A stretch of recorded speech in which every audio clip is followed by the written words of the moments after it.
Back with another one. Today I'm going to give you a quick review and a few of my thoughts on Final Destination Bloodlines.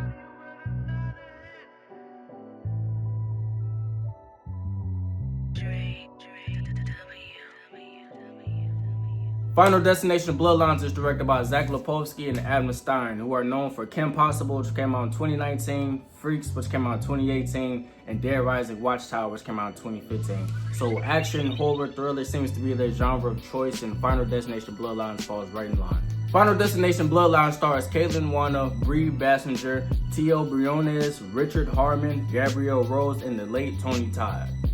So we all know the Final Destination formula by now, but if by chance you don't, I'll break it down for you real quick. A bunch of people die in a real horrific way, only to be revealed that the tragic incident was just a premonition of what's going to happen. So the person that had the vision ends up saving their friends from the horrific incident that actually ends up happening, and throughout the movie, death circles back to kill everybody that had missed the first time. So we see a bunch of booby traps and mousetrap type of deaths, and that's basically the nucleus of the Final Destination franchise. But Final Destination Bloodlines took a different approach, and I can appreciate that. It kind of stands out from the multitude of Final Destinations because after the first two, the rest of them were just a blur because, just being honest, those movies were whack.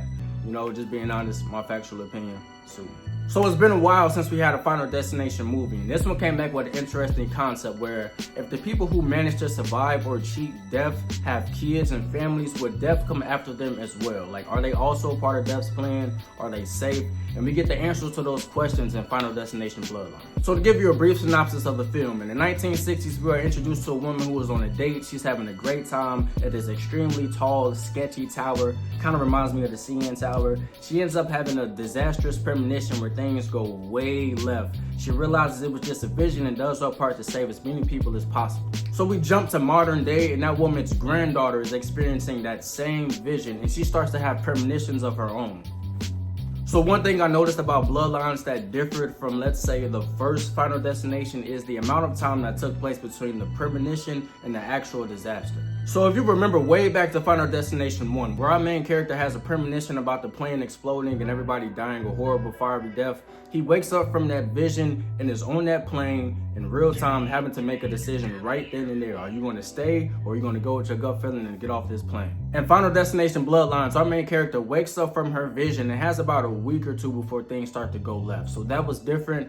They used that time frame to build up the plot and the characters so that this different concept, different approach would make sense. So I'm not mad at that. I liked how Bloodlines kind of steered into a theme of generational trauma and generational pain. See, the grandma is extremely paranoid, which affected her kids' upbringing, which affected her kids' upbringing. So it brought a little bit more depth and substance to it, more than it just being explosions and bloody deaths throughout the entire movie type of thing. Final Destination does a good job of keeping the death scenes unpredictable and refreshing because, let's be honest, it's Final Destination. Like, that's why we're here. We want to see how these people meet their demise.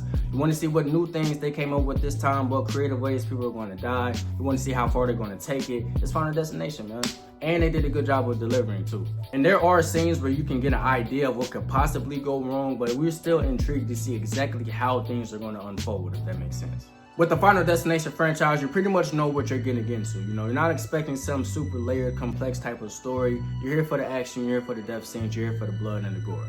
And that's what this movie provides. For my factual opinion, I would just say stick the landing as far as writing goes. Like, it started out pretty interesting, good concept, good pacing, but towards the end, I didn't really care about what was going on. Like, I wasn't invested. I was just waiting for the movie to be over.